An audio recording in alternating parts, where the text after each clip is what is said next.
Assalamualaikum warahmatullahi wabarakatuh. Salam jumpa lagi dengan saya Samsur Ramli dalam channel pengadaan Samsur Ramli. Hari ini kebetulan mendapatkan lokasi yang bagus untuk membuat vlog. Yaitu saya sedang berada di Pantai Nusa Dua. Kebetulan saya mendapatkan kesempatan istimewa untuk bisa berhadir pada salah satu event dari GIZ Jerman yang bekerja sama dengan Kementerian KLHK, kemudian juga dengan LKPP. Kita membahas tentang dulu sempat kita berbahas tentang Green Public Procurement, kemudian sekarang udah mulai melangkah kepada Sustainable Public Procurement, dan diharapkan nanti skalanya akan semakin luas sampai dengan Sustainable Consumption and Production atau SCP, yang merupakan bagian dari pencapaian SDGs atau MDGs, Millennium Development Goals. Nah, tapi hari ini saya tidak berbicara tentang itu, masih berbicara tentang TKDN. Dan TKDN atau produk dalam negeri atau peningkatan produk dalam negeri juga masih merupakan bagian dari Sustainable Public Procurement ya, karena faktor TKDN atau produk dalam negeri itu berkaitan dengan sektor ekonomi. Sebagaimana kita ketahui, yang disebut dengan Sustainable Public Procurement mencakup 3 hal setidaknya: ekonomi, sosial, dan lingkungan.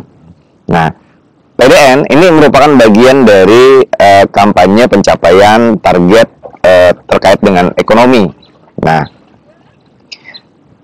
kemarin saya sudah membahas tentang bagaimana kita menetapkan komitmen PDN di dalam pekerjaan konstruksi. Sebenarnya yang paling tepat harusnya yang dibahas pertama adalah tentang pengadaan non-konstruksi. Itu yang pertama. Tapi karena yang paling menarik adalah konstruksi, ya saya bahas konstruksi dulu. Kemarin udah. Nah, sekarang kita berbicara tentang pengadaan barang.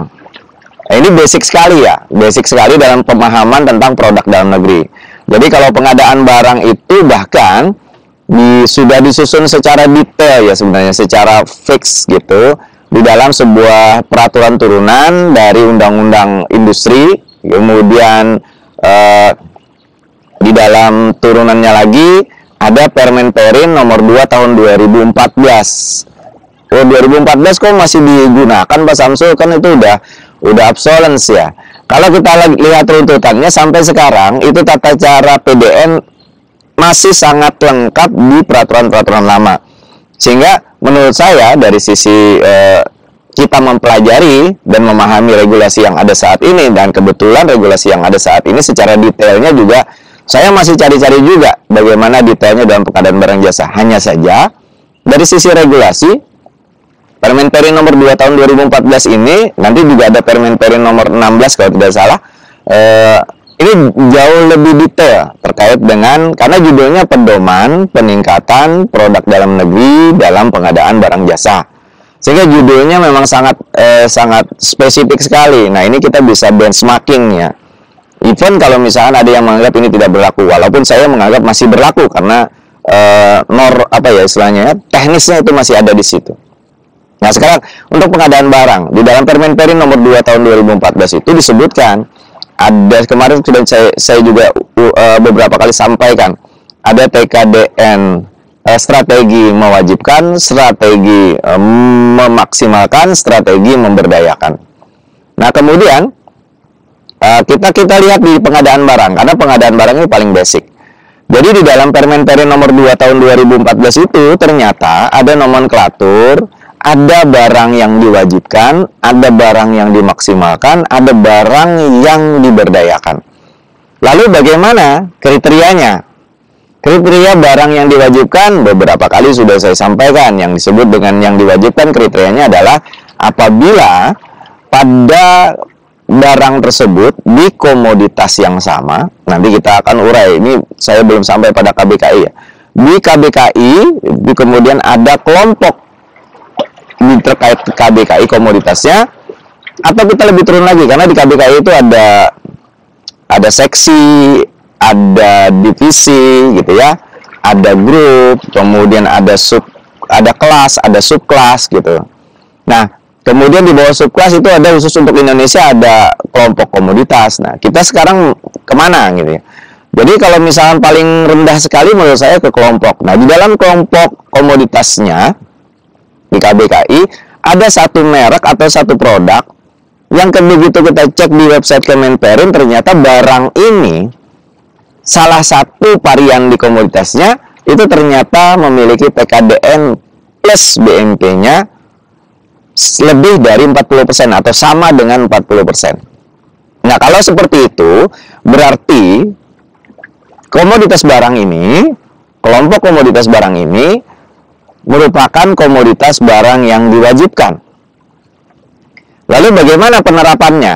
Nah, Permenperin nomor 2 tahun 2014 masih menggunakan basic dari Perpres 54 tahun 2010 karena memang 2010-2014 ya.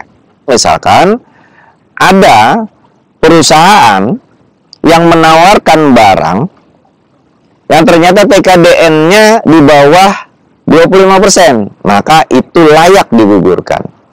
Dengan catatan, sebelumnya juga saya sampaikan, jadi ada kriteria-kriteria. Pertama, kriterianya PKDN plus BMP dari salah satu produk di dalam komoditas itu 40% minimal.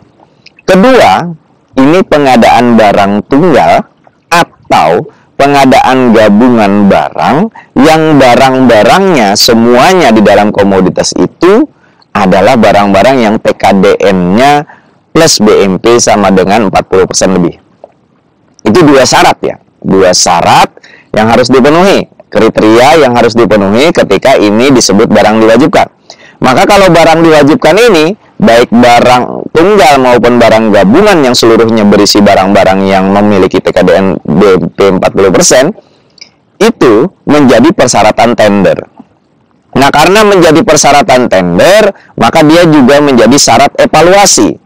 Pada saat evaluasi, penyedia yang menawarkan barang di bawah 25% itu otomatis gugur. Nah, ini yang diwajibkan. Nah, kemudian kalau misalkan yang dimaksimalkan gimana? Kalau yang dimaksimalkan itu nanti kita lihat.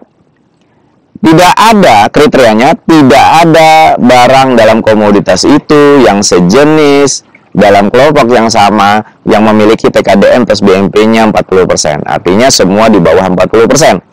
Tetapi ada barang-barang yang memiliki PKDN 25%. Nah, ini kita harus maksimalkan. Gitu, harus maksimalkan. Jadi range-nya itu adalah 15 ke atas, itu sudah menjadi barang yang kita maksimalkan. Jadi kalau ada yang penyedia yang menawarkan misalkan TKDN-nya di bawah 15%, itu udah bisa menjadi syarat pada saat kita menyusun syarat evaluasi ya, syarat evaluasi. Pokja sudah bisa menetapkan nanti bahwa yang menawarkan merek-merek, jenis-jenis, tipe-tipe di bawah PKDN di bawah 15% udah gugur karena 15 ke atas, 15 sampai ke atas gitu ya. Ini yang disebut dengan dimaksimalkan. Nah, kemudian bagaimana yang diberdayakan? Di dalam Permenperin nomor 2 tahun 2014 di situ disebutkan kalau diberdayakan itu tidak ada yang memiliki TKDN plus BMP 40%. Kemudian kita hanya menemukan barang-barang yang TKDN-nya misalkan 10 sampai 15. Nah, jadi kalau yang memaksimalkan itu sampai 10. Jadi kalau misalnya ada penawaran yang menawarkan di bawah 10 ya udah. Dia dianggap gugur gitu. Tapi kalau dia yang menawarkan 10, 11, 12, 13, 14, 15 sampai 25 dan bahkan mungkin yang di atas ya dia akan diloloskan ya. Nanti juga akan kelihatan apakah ini akan preferensi. Nah, itu preferensi kita akan cerita yang lain lagi. Nanti kalau preferensi nanti kita akan lihat yang di atas 25% akan kita preferensi.